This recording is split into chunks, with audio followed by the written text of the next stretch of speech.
بسم اللہ الرحمن الرحیم۔ ہر آدمی کے اندر مسلمان ہونے کا احساس ہو تو خود بخود دین پر چل پڑے گا۔ جو آدمی جس حالت میں ہو اس حالت کا احساس ہوگا تو اس کے موافق کام کرے گا۔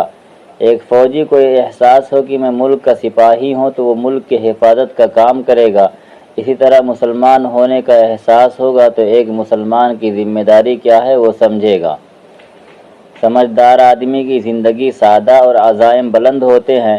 مولانا قاسم نانوتوی رحمۃ اللہ علیہ نے 3-4 جوڑے کپڑوں میں پوری سادگی کے ساتھ زندگی پوری کر دی۔ اللہ تعالیٰ نے ان سے ایک تاریخی کام لیا۔ قرآن و حدیث اور دینی تعلیم کا مثالی ادارہ دارالعلوم دیوبند قائم ہوا، جنہوں نے ملک و ملت میں مثالی کام کیا اور سچی تہذیب و تمدن سے خوشگوار معاشرہ وجود میں آیا۔ جس طرح اللہ تعالیٰ خائن سے دین کا کام نہیں لیتے، اسی طرح بے غیرت سے بھی اللہ دین کا کام نہیں لیتے ہیں۔ قرآن و حدیث کو علمی مشغلہ کے لیے نہ پڑھیں، ہدایت کی نیت سے پڑھیں۔ آدمی جتنا بڑا ہوتا ہے اس کی قربانی بھی اتنی ہی بڑی ہوتی ہے۔ غزوہ خندق کے موقع پر صحابہ رضی اللہ تعالی عنہم کے پیٹ پر ایک پتھر اور حضور علیہ الصلاۃ والتسلیمات کے پیٹ پر 2 پتھر تھے۔ جتنی توحید مضبوط ہوگی اتنا ہی اخلاص پیدا ہوگا اور مخلص سے ہمیشہ فائدہ ہی ہوتا ہے، نقصان نہیں ہوتا۔ بہادر آدمی انتقام نہیں لیتا۔ فتح مکہ کے موقع پر آپ صلی اللہ علیہ وآلہ وسلم نے تمام کو اس آیت کریمہ کو پڑھتے ہوئے معاف فرمایا، لا تثریب علیکم اليوم یغفر اللہ لکم وہو ارحم الراحمین۔ آج تم پر کوئی الزام نہیں، اللہ تمہیں بخشے، وہ سب مہربانوں سے بڑا مہربان ہے۔ اور آپ صلی اللہ علیہ وآلہ وسلم نے فرمایا، الیوم یوم المرحمہ۔ جس طرح رکھے ہوئے پھلوں کو صرف دیکھنے سے کھائے بغیر اس کا ذائقہ معلوم نہیں ہوتا، اسی طرح سنت رسول صلی اللہ علیہ وآلہ وسلم کو اپنائے بغیر اس کی برکات کا احساس ہو ہی نہیں سکتا۔ جس طرح کھایا ہوا کھانا تن کی غذا بنتا ہے اگرچہ کھایا ہوا یاد نہیں رہتا، اسی طرح پڑھا ہوا اگرچہ یاد نہیں رہتا لیکن وہ روح کی غذا بنتا ہے۔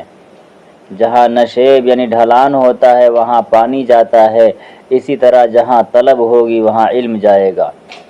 جب آدمی نوافل میں سستی کرتا ہے تو واجبات میں سستی کرنے لگتا ہے، اور جب واجبات میں سستی ہوگی تو فرائض میں سستی ہوگی، اور جب فرائض میں سستی کرے گا تو معرفت سے محروم ہو جائے گا۔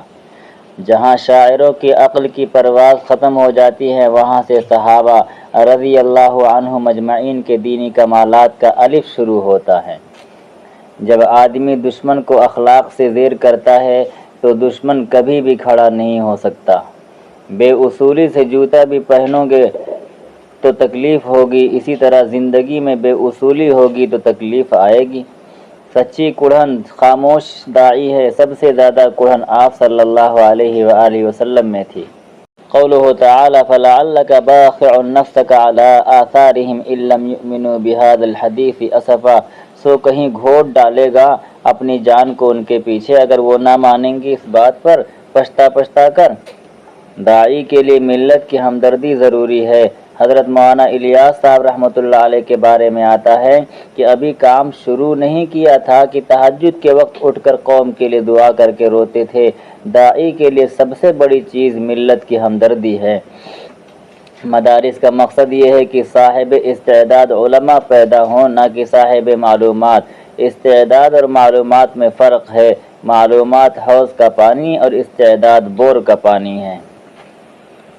زندگی میں آداب کا اختیار کرنا ایسا ہے جیسے کہ کھیت کی حفاظت کرنا باڑ کے ذریعے، جس طرح باڑ کے ذریعے کھیت کی حفاظت ہوتی ہے اسی طرح آداب سے اسلام کی حفاظت ہوتی ہے۔